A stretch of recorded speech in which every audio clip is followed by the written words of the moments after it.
السلام علیکم ورحمۃ اللہ وبرکاتہ۔ جب اللہ ناراض ہوتا ہے۔ رات عشاء کی نماز میں تھوڑی دیر ہو گئی۔ جب جوگی مسجد کے قریب پہنچا تو دیکھا کہ بہت سے لوگ دروازے پہ کھڑے ہیں۔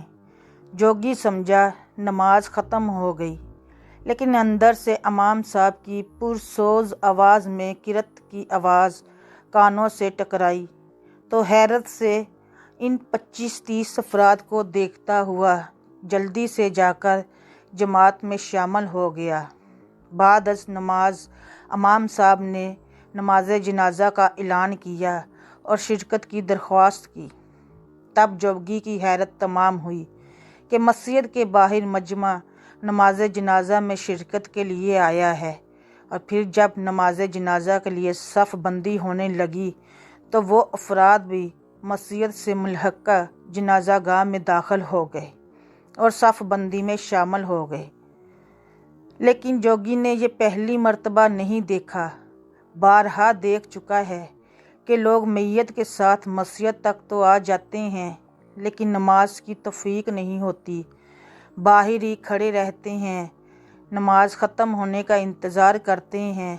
کتنے افسوس کی بات ہے کہ مسجد کے دروازے تک آ کر بھی نماز جیسی عظیم الشان عبادت سے منہ موڑنا، بلکہ بے شرمی کی انتہا بھی دیکھی کہ بہت سارے بدقسمت بے شرم مسجد کے اندر آ کر مسجد کے واش روم کو استعمال کرتے ہیں اور پھر باہر جا کر کھڑے ہو جاتے ہیں، گویا کہ وہ کامیاب نہیں ہونا چاہتے، کیونکہ کامیابی تو نماز میں ہے۔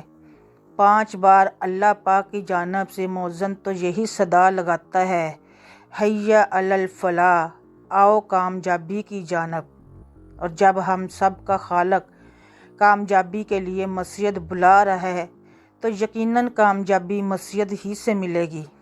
اپنی جبیں کو اس پاک پروردگار کے سامنے سجدہ ریز ہو کر جھکانے سے کامیابی ملے گی، لیکن ہم مادہ پرست اور ظاہر پرست یہ سمجھتے ہیں کہ بینک بیلنس، کوٹھی، بنگلہ، گاڑیاں اور برانڈڈ اشیاء مل گئی تو انسان کامیاب ہے۔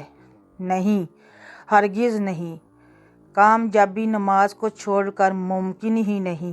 جوگی کو کہیں لکھی ایک بات یاد آ گئی کہ اللہ پاک جب کسی سے ناراض ہوتا ہے تو رزق نہیں چھینتا بلکہ سجدے کی توفیق چھین لیتا ہے۔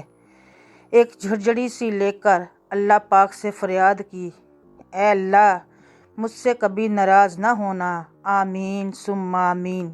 یا اللہ پاک سب مسلمانوں کو نماز کی توفیق عطا فرما اور ساری انسانیت کو ہدایت نصیب فرما، آمین ثم آمین۔